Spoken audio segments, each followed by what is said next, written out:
I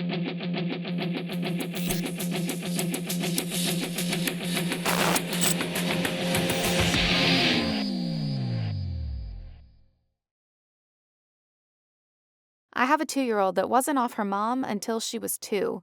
Once she got weaned, she'd pin her ears at everyone and would turn and kick out.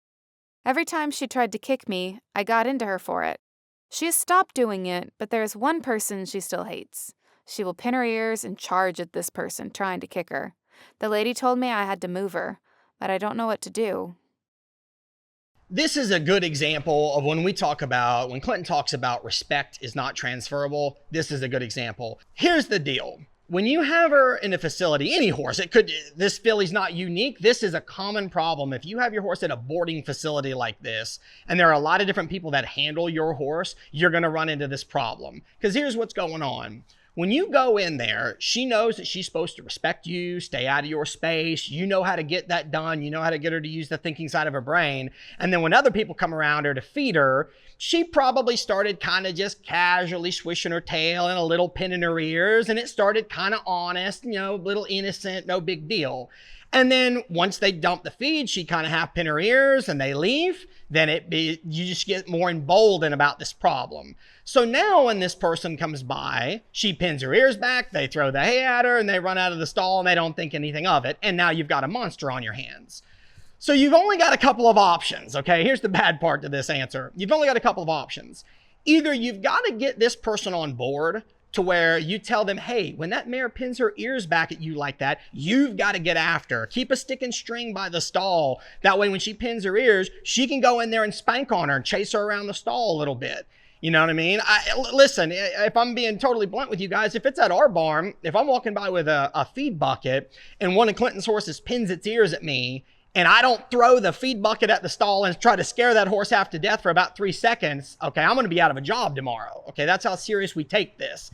Because the truth of the matter is this is impossible to fix if they're not on board. Okay, so if you get somebody, and I understand where they're coming from when they say, well, I don't want to get after your horse. What if he were to hurt himself? I don't want that risk. I'm not comfortable correcting your horse. Then it's not going to get fixed, to be perfectly blunt with you.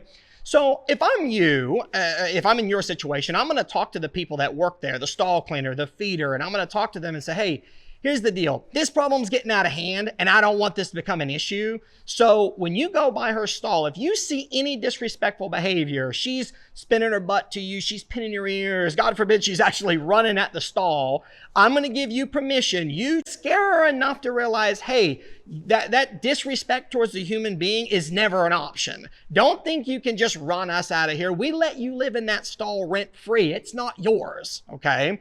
So it sounds like you've done your homework, but I'd be schooling the people around the barn a lot more to see if I could get them on board. Otherwise, you're just going to have to move the mare to a place where you can take care of yourself. How do you know what it takes to become successful? Talk to someone who's done it. Clinton Anderson became a multi-millionaire by leveraging his passion for horse training into a global brand and media empire, starting with nothing but the change in his pocket and the will to succeed. In doing so, he revolutionized an industry and became a celebrity. Now, you can put his experience and advice to work for your business. With Clinton Anderson's business consultancy, you can tap into Clinton's unique perspective, hear his straight talk, and get his no-nonsense advice. Just imagine yourself armed with Clinton's hard-earned knowledge and entrepreneurial spirit. So whether you own a ranch or any sort of business at all, we invite you to discover the transformative power of Clinton Anderson's leadership and innovation in your business. Call 1-888-287-7432 to take your business to the next level today.